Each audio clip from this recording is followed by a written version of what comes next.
মাথার মাংস রান্না করব। ভীষণই টেস্টি এটা।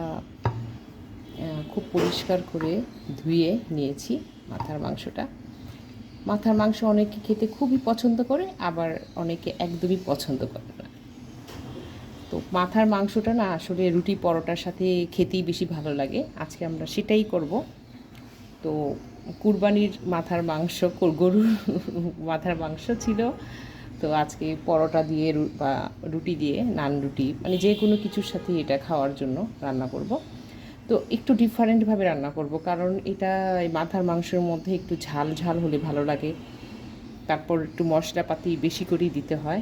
আর এটা যদি একটু হাতে মেখে নিয়ে একদম খুব রসালো করে রান্না করি তাহলে তো কোনো কথাই নেই। তো যাই হোক, এখন এখানে আমি যে মেখে নেওয়ার জন্য যে হাঁড়িটা নিয়ে নিলাম, এর মধ্যে মাংসগুলো নিয়ে নিই।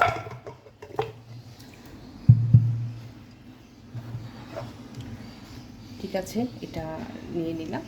আর এখানে একটা কাজ করব, যে পেঁয়াজ কুচি আছে এটা সবটুকু এখানে নিয়ে নিচ্ছি।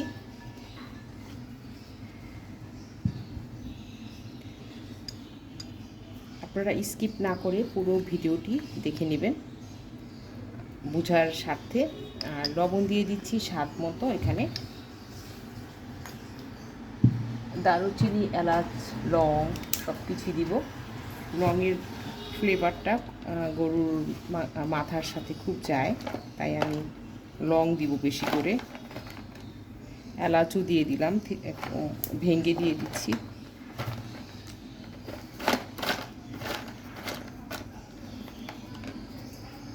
তো যাই হোক, এখন এখানে আমি আদা বাটা, রসুন বাটা দিব।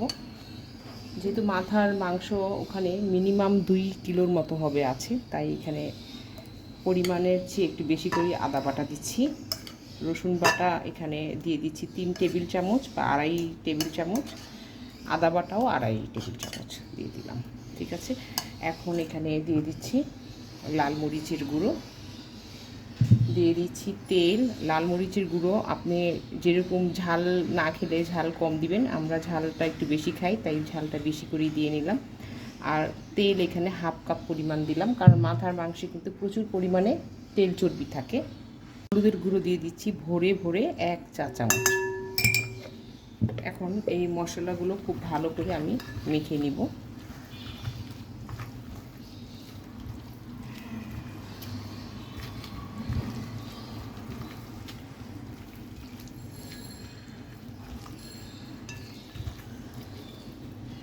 আপনারা যদি এইভাবে মাথার মাংসটা আলাদা করে মশলাটা একটু মেখে নিয়ে পরে রান্না করেন, তাহলে খুব টেস্টি হয় আসলে। তো মশলাটা খুব ভালো করে আমার মেখে নেওয়া হয়ে গেল। এখন মাংসের মধ্যে এটা ঢেলে দিব।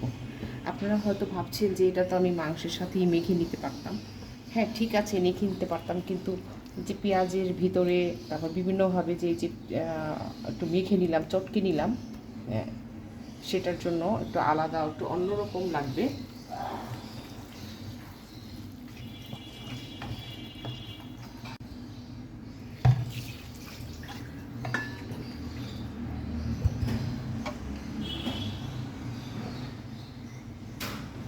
যে বাটিটা মশলা ছিল, এটা হাতটা ধুয়ে নিয়ে এটা পানিটা এখানে দিয়ে দিলাম।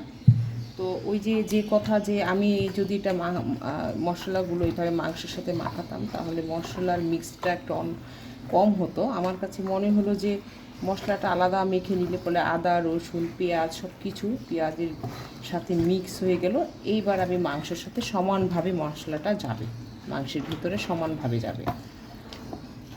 এই কারণে এখন এটা আমি ঢাকনা দিয়ে ঢেকে দিব। আর ঠিক 10 মিনিট পর এটা চুলোয় বসিয়ে দিব, দমে বসিয়ে দিব।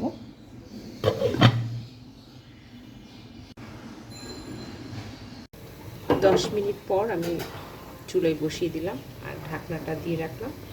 চুলোর আগুনটাকে আমি হাই হিটে দিয়ে দিলাম। যখন এটা বলক চলে আসবে তখন আমি আগুনটা কমিয়ে দিব। ঠিক 20 মিনিট পর চলে আসলাম, যে দেখুন কি সুন্দরভাবে বলক চলে এসেছে। এখন এটাকে একটু নেড়ে চেড়ে দিব আর চুলোর আঁচটাকে লো হিটে দিয়ে দিব। এখানে আর এখন কোনো রকম পানি দিব না, পানি ছাড়া এটা আস্তে আস্তে এই অল্প পানিতেই মাংসের যে পানি বের হয়েছে এটাতেই সিদ্ধ হয়ে যাবে। আবারও ঢাকনা দিয়ে ঢেকে দিচ্ছি। আবারও 10 মিনিট পর চলে আসলাম।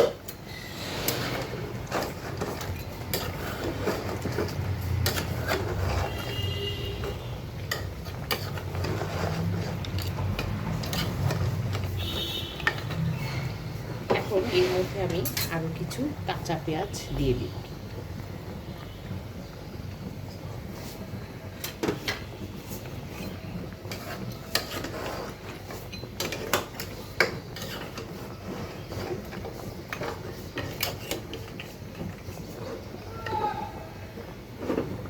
আবারও 20 মিনিটের জন্য ঢাকনা দিয়ে ঢেকে দিলাম।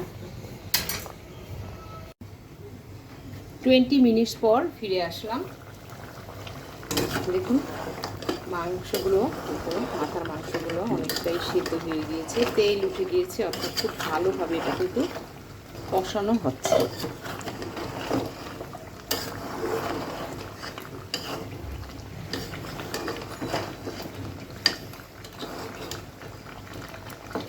চেখে দেখতে হবে যে সব কিছু ঠিক আছে নাকি।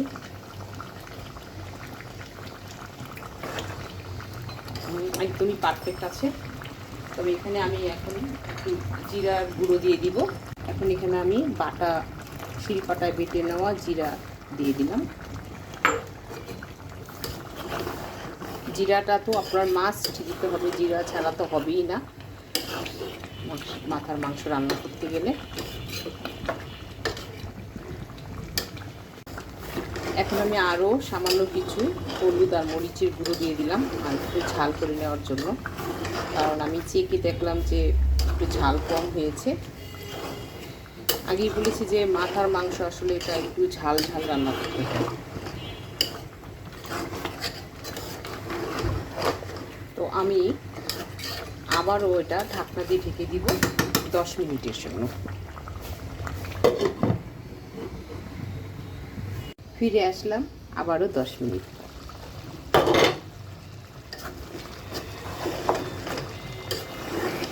একদম ভুনা ভুনা হয়ে গিয়েছে, মাংসটা সফট হয়েছে, অর্থাৎ খাওয়ার উপযোগী হয়েছে। তাই রান্নার পালাটা কিন্তু আমি এখন শেষ করব।